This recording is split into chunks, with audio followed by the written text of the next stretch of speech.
इतनी बड़ी तादाद है कि यहाँ पर जो सिक्योरिटी एहलकार है वो कोशिश करें कि कुछ जो रास्ता है वो बनाया जा सके और जो दीगर चीज़ें हैं वो हो सकें। इस वक्त फैसल चौधरी ये भी यहाँ पर मौजूद हैं, फवाद चौधरी के भाई, तो उनसे भी कोशिश करेंगे बात करने की इस तमाम तर मामले पर।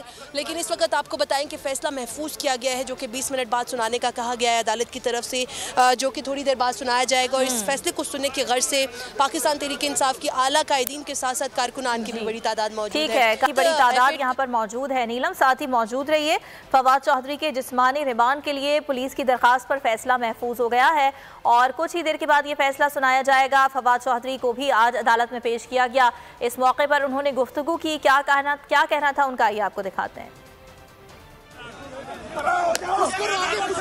क्या कहेंगे? और जुल्म में खत्म होना चाहिए।